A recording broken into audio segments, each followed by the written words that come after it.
பல்லெல்லாம் உழைக்க வச்சு அகோரமாக அவரை உருவாக்கி வைத்திருக்கிறது. லூசிபர் என்னங்க அர்த்தம்? ஒளியை சுமந்து செல்பவன், ஒளியினுடைய புதல்வர் அவன், ஞானத்தினுடைய முதல்வர் அவன், அழகினுடைய முழுமை அவன். எதற்காக? ஒளியினுடைய புதல்வன் உருவாக்கிய அத்தனை வானதூதர்களிலும் அவ்வளவு பேரழகு நிறைந்தவன், அவ்வளவு ஞானம் நிறைந்தவன், அவ்வளவு எளிமையமானவன். இவன் இந்த நிலைக்கு தள்ளப்படுவதற்கு ஒற்றை உணர்வுதான் காரணமாக இருந்தது. கடவுள் தனக்கு கொடுத்த அழகை, கடவுள் தனக்கு கொடுத்த ஆற்றலை, கடவுள் தனக்கு கொடுத்த ஞானத்தை கொண்டு அவன் சொன்னான், உங்கள் அனைவரிலும் வரலாறு தெரிவிக்கிறது, விசுவாசம் தெரிவிக்கிறது, உண்மையாக இருக்கிறது.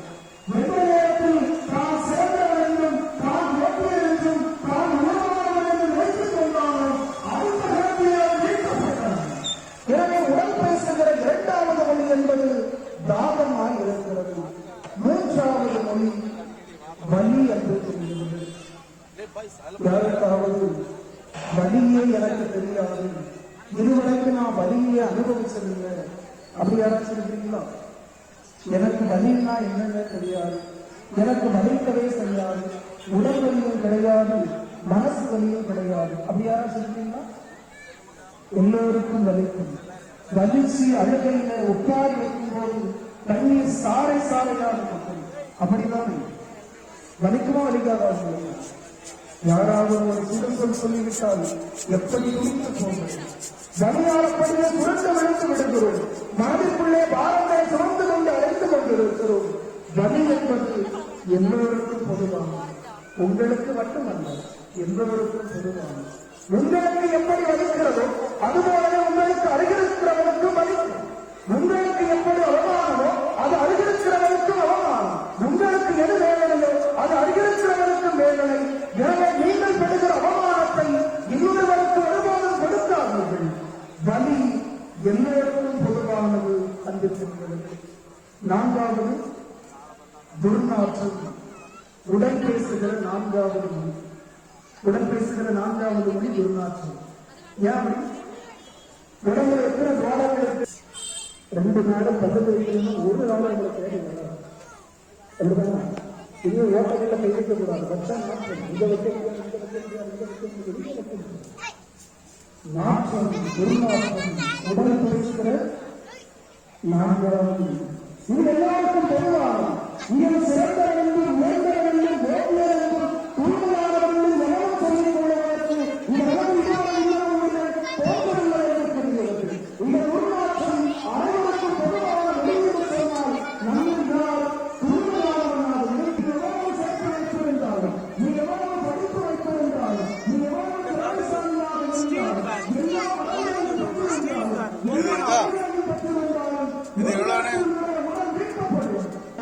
சிந்தித்து பார்ப்போம்.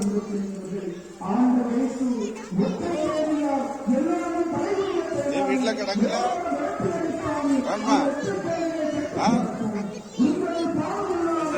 கொண்டு போ. வேற கலர் உடம்பு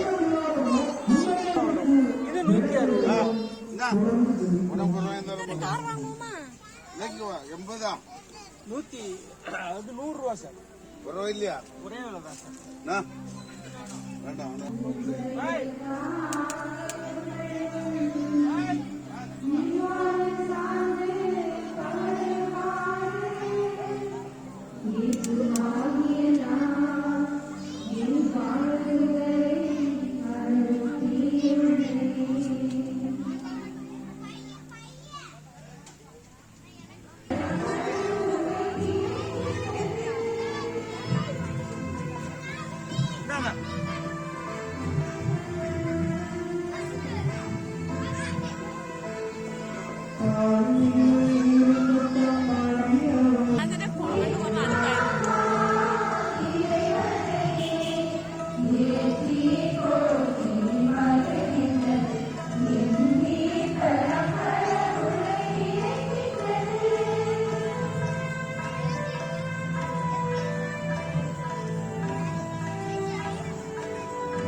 இன்றேரகம் நினைவுதான்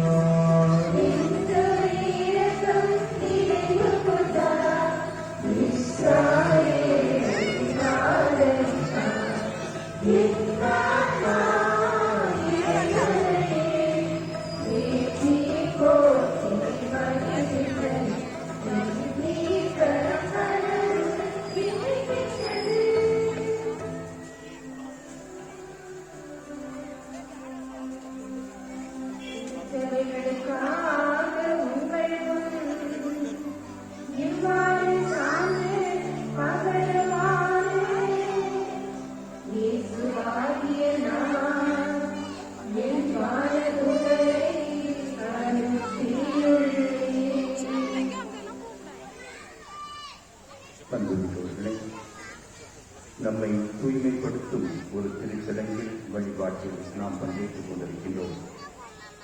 கடவுளின் கைவன்மையால் நம்முடைய பாவங்கள் மறைக்கப்பட்டிருக்கின்றது. கடவுள் நம் பாவங்களை மன்னிக்கக்கூடியவராக இருக்கின்றார். இன்னும் அதிகமாக அந்த கடவுள் நம் பாவத்தை முன்னிட்டு இணை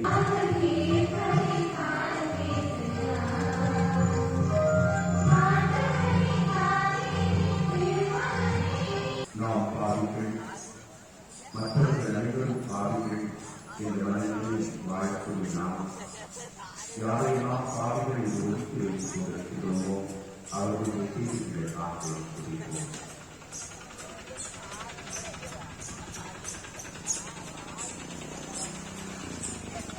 இவர்கள் எதிராளிகள், என்னை எதிர்த்து நிற்பவர்கள், என்னோடு நீடித்த நாளர்கள் என்று யாரெல்லாம் அவர்கள்